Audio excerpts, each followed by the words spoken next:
Good morning. My name is Maureen Claffy, and I'm an artist, and so are you. Thank you for joining me this morning, and thank you for yesterday when we looked at those branches and we did that thing with tinfoil. I want to show you what I did with mine. I turned mine into kind of like a sculpture that I hung on my door. I cut the tinfoil out, and then the one that was on the paper bag, I just elaborated on it. It's quite simple, but just to show you that both of those things can turn into something unique and beautiful. And I would hope that when you make your art, you display it, because that's really important. It's really, really important in terms of acknowledging yourself. And there's a whole thought creative process that goes along with your creation that you get to observe when you hang it on a wall. You get to walk past it and think, oh, that's really interesting. I wonder why I did that. And would I do that again? Or would I change it? And what would make me the happiest to see? So it's an opportunity to be very kind to yourself in terms of your own artwork when you hang it up. So today we are going to, I'm going to continue with the idea of these cherry blossom branches, and it's been beautiful because they've kind of been falling apart and the flowers are falling in the water, and I changed the water this morning, and it's continually giving off life and beauty, and nature nature is very much that for us as humans. It can be if we are open to it. It's a continual source of inspiration and joy. So that being said, I'm going to paint for you this morning, and hopefully you'll find it very encouraging and calming. All right, here we go. Okay.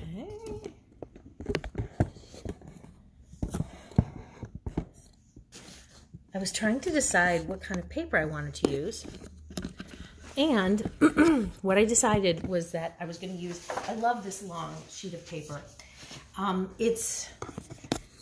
They were used by Hemingway. It's like a moleskin. I don't know if you've ever heard of moleskin, but they make these little beautiful leather-bound books, and they make really big ones like this. And they're nice and long and narrow, but I decided that it might be a little bit too narrow, and what I wanted to create might not be able to breathe as well. So I've got this very large piece of, I don't know if this is Stonehenge printing paper or Reeves BFK. I don't think it's Arches, but it's a beautiful piece. It has two sides to it. One is a little smoother than the other. I'm going to be working on the rougher side. And if you remember the cherry blossoms, I'm going to be looking at them as I'm sketching, and then you're going to get to see what I'm sketching. I hope I've set this up correctly. So here we go. Pencil, brushes, watercolor box. I'm going to put that right up front so you can see it. And I'm going to spray it.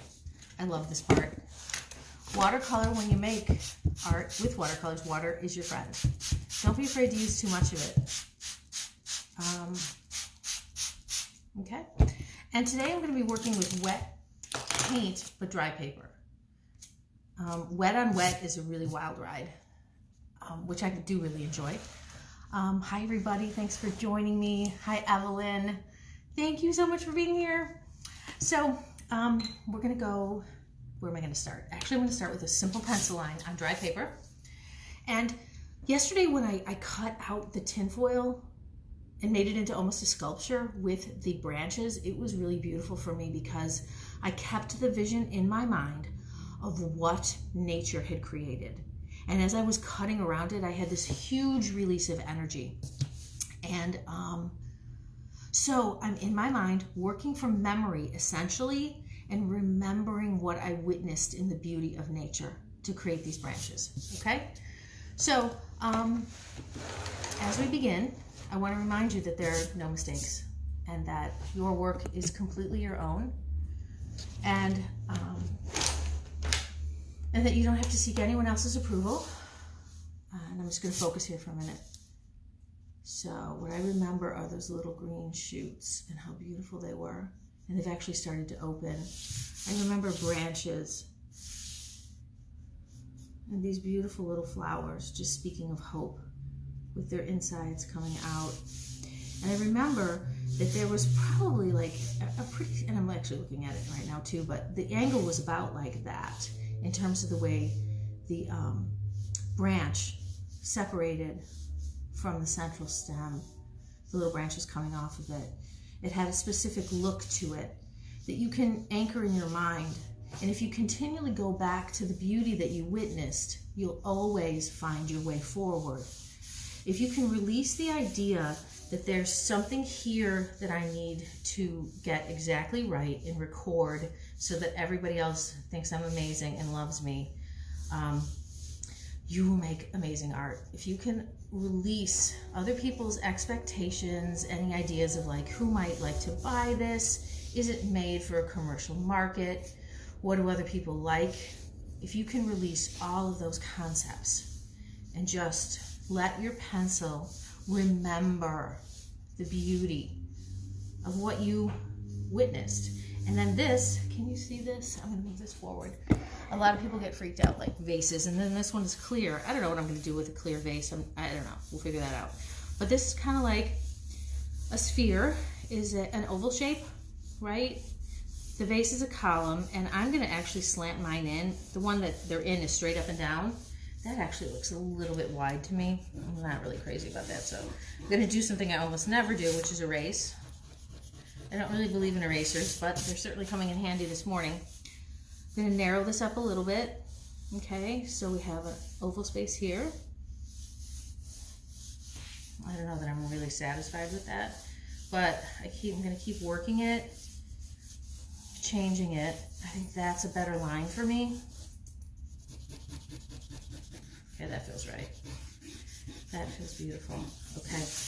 And then I'm gonna go back to it, and I'm thinking already like, okay, so in the glass vase you have the branches, and there's a refraction with light and water, right?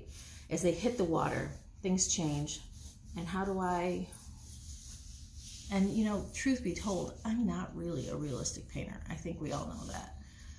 I paint from my imagination, I paint from my subconscious. So this like challenges my skill set, but you know what?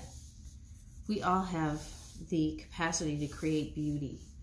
And so I'm just gonna choose to believe in myself and be surprised at what I create.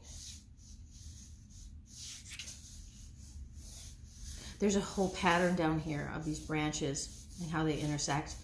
I wanna tell you a story. When I was a student getting my continuing studies certificate at the School of the Art Institute, I had this amazing class. This beautiful young teacher, and it was a studio drawing class, which I thought, oh my gosh, it's going to be such a snooze fest. You know, we're going to have to do still life, all the things I don't like to do. It's going to make me feel like I'm horrible at making art. She was so creative and so beautiful that it was amazing, the things that she taught us to do. She took drawing into the digital arts. She had us working collaboratively. And one day she had us doing still lifes, and I was a little bit late to class. Okay, so I hope you can see that. I know it's a pencil mark. I'm gonna start to go in with paint. And this is gonna call for use of colors that I don't normally use. Luckily I've got this little core watercolor box here, and they have really beautiful natural tones. Can you see this little thing? Like, this is a little box of magic here. So anyway, my friend Nancy Candice, and who's my friend on Facebook, I wonder if she would remember this. What our teacher, whose name I can't remember. Okay, I'm gonna go in with this brown. Is this brown? Oh, is that beautiful? Can you see all the colors mixed together? Okay, there's a lot of green on these branches too. So it's about like, as you approach your paint, take a deep breath and just let it roll off. Okay. So actually Nancy Candice, in her still life drawing, our teacher made us change easels. I had never worked on top of someone else's work before. And she had birds, and she had faces in hers. And this was like, 7 o'clock at night. Oh, I got purple on here. I don't know why I did that, but let's work with it. So, and these core watercolors have some really interesting, so I'm going to put yellow on top of purple because that's going to bring it back to brown basically. Okay. And then we'll have a hint of purple in there just because, and I don't know why. Yellow. There's a lot of yellow at the bottom of these branches.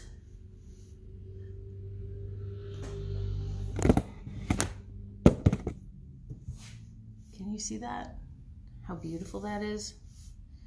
Okay. So, anyway, Nancy Kitties. So my friend taught me just by example that like you can have whatever you want in your drawing. She wasn't asking for anyone's approval. And I'm standing in front of her work going, oh my God, I'm allowed to be whoever I want to be when I make art. And that was taught to me by this beautiful woman. We had a wonderful class. There was tremendous camaraderie. Learned in that class. And I made some beautiful friends in that class. So allow yourself to say, yeah, you know what, I'm just going to paint this and it's for me and nobody else needs to like it. And you'll be so surprised at the beautiful things that you're going to create when you take that attitude. It's been my attitude, and it was an attitude of survival, to tell you the truth. At some point, you have to take back the power of your own life.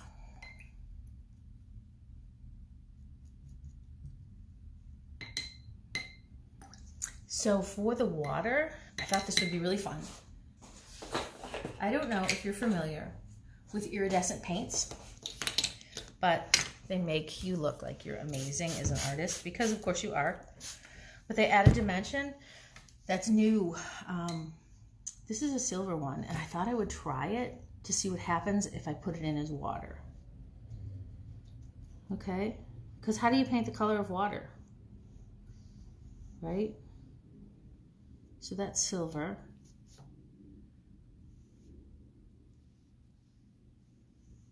Don't you love the sound of the brush? Can you hear that? It's so calming.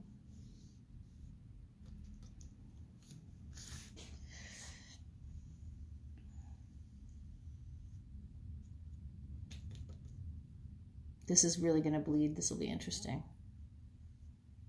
What's really wonderful, and what we'll look at tomorrow, is how you can tighten all of this up with colored pencil and the layering of it. Watercolor is such a beautiful and forgiving medium. It gets such a bad rap, and I don't know why. People always say to me, oh, that's so hard, but I don't believe that. But, oh, that's beautiful. Love that silver.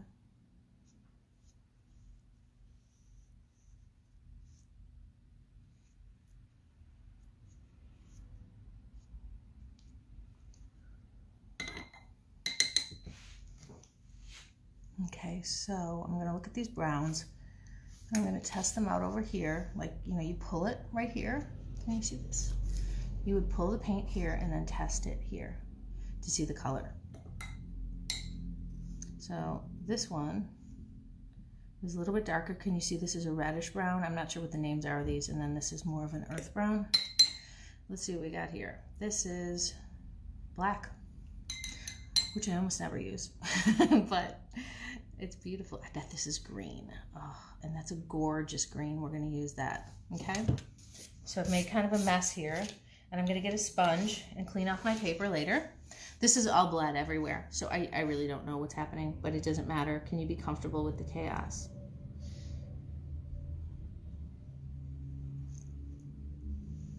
Can you release the voice in your head that's telling you that you don't know what you're doing and that you're a fraud, because that's not the truth of who you are. The truth is that every human being is an artist.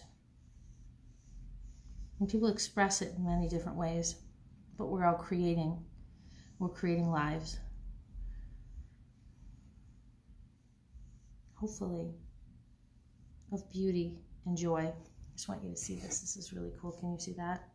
There's a beautiful interplay here. And I'm going to add some, I think, of this color right here.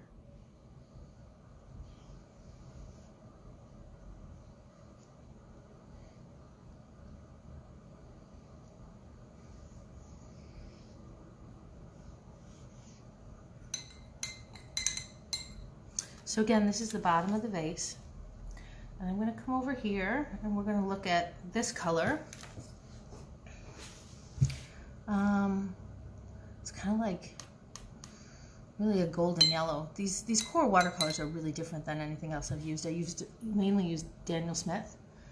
And here we go. Do you see how bright that is? Like, that's a really lovely color to highlight with. And you can also pull it into these colors and see what happens. A little bit of watercolor goes a long way. It's a really beautiful and economical medium. So I posted yesterday a little box of color that I've used before, and I actually suggested it.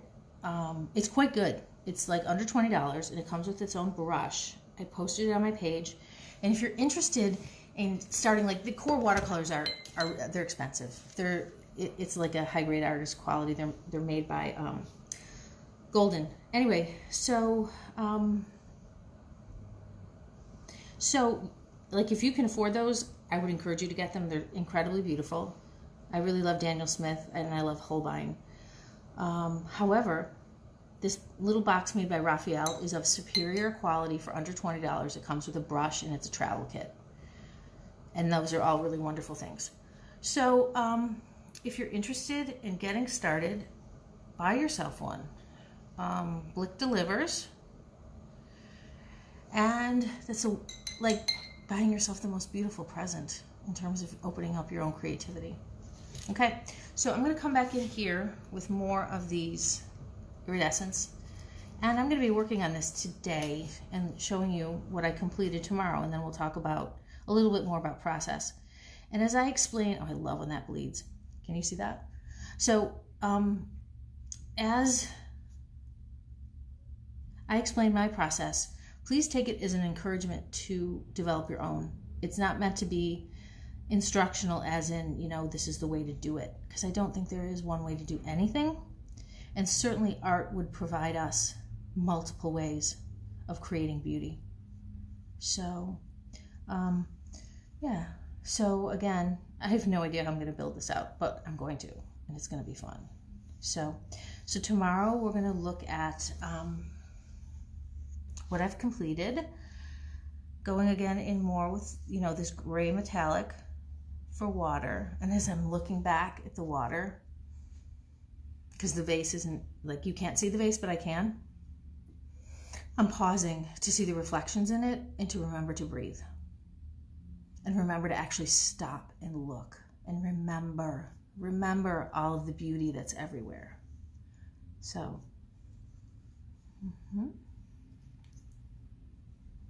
from what appears to be a mess, and this is one of my dog's hairs, I love Fred, comes great. Oh, that's beautiful the way that's bleeding out. See, as the watercolor starts to dry and then you paint wet next to it, it doesn't necessarily flower out into it, but it pulls, and it's lovely.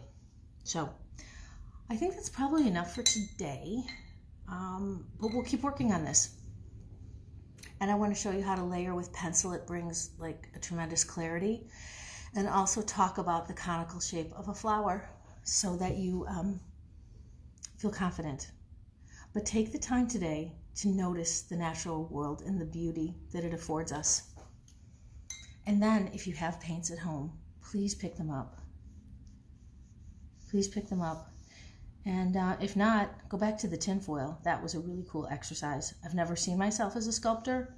I've had students, especially kids, who like, their work is like jumping off the page. There's a whole group of people I've seen, like, just from teaching young children, look at how this is bleeding, it's so beautiful, who are, they're makers. There are engineers and are architects in very young form, in young bodies, in, you know, grade school age. And two-dimensional surfaces aren't enough for them. They need to build up off of that. And if you have children who are like that, buy them clay. Buy them clay, give them, you know, safe knives and forks to form it, and let them move it all around. You can also paint with clay. You can push it on the paper. But and tinfoil is a wonderful thing for children to build with. Put tinfoil on the kitchen countertop and look at branches and have them develop branches. So thank you so much. I just want to say hi to everybody. I'm going to turn this up. Thank you so much for taking the time to be with me today. I'm so grateful for you. And yeah, I'm just so grateful. Let's have a beautiful, beautiful day, because we can make that choice. And I'm going to make that choice. Thank you for being with me. All my love to all of you. And so we're going to work on this tomorrow. And then could you please be thinking about something? I do this all the time. I have several projects that I'm working on. I'm probably currently working maybe 10 paintings at the same time. But I want to make something for our doors so that as we come and go and people visit us, because that will return, that we will be able to visit each other, that we have a sign on our doors that's a sign of hope, and not just surviving this, but thriving through it. Like, what's going to be our visual mantra? If you could start to think about yours, mine I think will have a sun in it and a heart, and I'd like to take you through that process as we begin the new week. Thank you so much. Hi Christina, thank you for joining me. Hi Kimberly, thank you. All my best to you, all my love. Have a great day. See you tomorrow. Bye.